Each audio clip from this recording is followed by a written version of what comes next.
Vous utilisez des pierres naturelles pour vous protéger, pour vous ancrer ou équilibrer vos émotions? Parfait, mais êtes-vous sûr de les utiliser correctement? Aujourd'hui, je vais vous révéler les 5 erreurs les plus fréquentes que je vois trop souvent en lithothérapie et qui peuvent bloquer totalement l'énergie de vos cristaux. Et du coup, vous laisser sans résultat, désirant dans l'attente énergétique que vous attendiez. Restez bien jusqu'à la fin car l'erreur numéro 5 est la plus répandue, mais aussi la plus sous-estimée. Erreur numéro 1. Ne pas purifier ses pierres. Première erreur. Ne jamais purifier vos pierres. Oui, elles sont belles, brillantes, parfois très chères, mais elles absorbent toutes sortes d'énergie. Stress, colère, ambiance lourde. Résultat? Elles se saturent et ne fonctionnent plus. Pensez à les purifier régulièrement. À l'eau claire, si la pierre le permet, ça enlèvera déjà des miasmes de surface. À la fumée de sauge ou de palo santo, pareil. Ou le plus efficace, mettre vos pierres naturelles sur une épaisseur de gros sel, séparées voilà, par un mouchoir en papier. Très bien. Pendant 3 heures à toute une nuit. Donc si c'est plusieurs pierres voilà, qui peuvent toucher ou ne pas toucher le sel, eh ben, vous mettez un mouchoir en papier, comme ça vous êtes tranquille. Vous êtes sûr que voilà, ça craint pas pour les pierres. Ça s'appelle purification indirecte par le sel, tout simplement. Voilà, donc c'est ce que je voulais vous dire. Et donc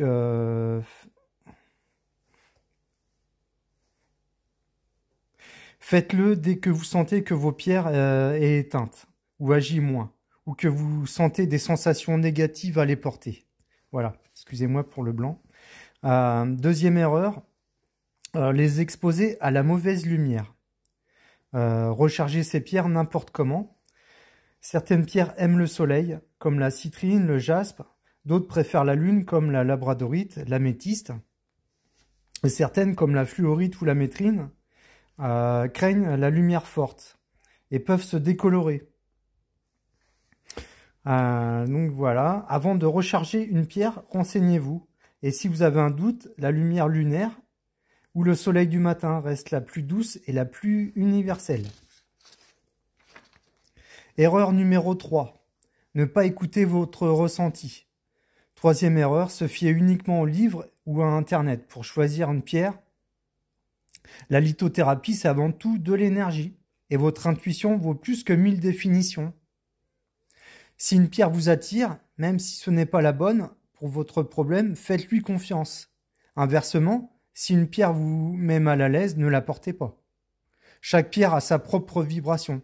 Écoutez votre corps et vos ressentis. Erreur numéro 4. Associer les pierres au hasard. Erreur numéro 4. Porter plein de pierres différentes sans savoir si elles sont compatibles. Certaines pierres ont des énergies opposées. Exemple, une tourmaline noire qui est une pierre très ancrante, avec une pierre très spirituelle comme la célestine. Voilà, égale énergie brouillée. Autre exemple, hématite. Hématite plus l'épidolite. L'une dynamise, l'autre apaise. Égale conflit d'énergie. Astuce, voilà. Restez sur 2-3 pierres maximum qui ont des intentions communes. Moins il y a de pierres sur votre bijou, plus l'effet sera ciblé. Voilà. Si vous travaillez avec un bijou qui a une seule pierre, bah, l'effet est ciblé parce qu'on est vraiment sur une seule énergie de pierre. Ou bien une pierre rouge ou noire dans la poche. Voilà. Ou un bracelet. Un bracelet de grenat ou de cornaline. Ou voilà, ou un galet de cornaline ou de grenat ou de tourmaline ou de jaspe dans la poche. Et une pierre verte ou rose sur le chakra du cœur. Voilà, parfait. Ou bien du bleu au niveau de la gorge. du bleu en célestine par exemple, ou alors des boucles d'oreilles en améthyste et en angélite. Voilà, très bien. Et si vous êtes débutant, portez une seule pierre à la fois pour bien ressentir son effet. Erreur numéro 5. Croire que la pierre va faire tout le travail. Et enfin, l'erreur la plus fréquente, attendre que la pierre fasse tout le boulot. Non, une pierre n'est pas une baguette magique. Elle vous accompagne mais ne remplace ni l'action ni l'introspection. Si vous portez une pierre de confiance, mais que vous restez enfermé dans vos peurs, elle vous aidera à les voir, mais pas à les faire disparaître. Les pierres amplifient ce que vous décidez de transformer. Ce sont des alliés, pas des solutions automatiques. La vraie magie, c'est l'alliance entre la pierre et votre propre énergie, la connexion et l'intention entre vous et la pierre. Parlez-lui avec amour sur ce que vous voulez d'elle. Cela s'appelle programmer sa pierre. Donc voilà, maintenant vous connaissez ces 5 erreurs, vous allez pouvoir tirer le meilleur de vos pierres et vivre une lithothérapie plus fluide, plus consciente, plus puissante. Dites-moi en commentaire quelle erreur vous a parlé et avez-vous déjà fait une ou sans le savoir?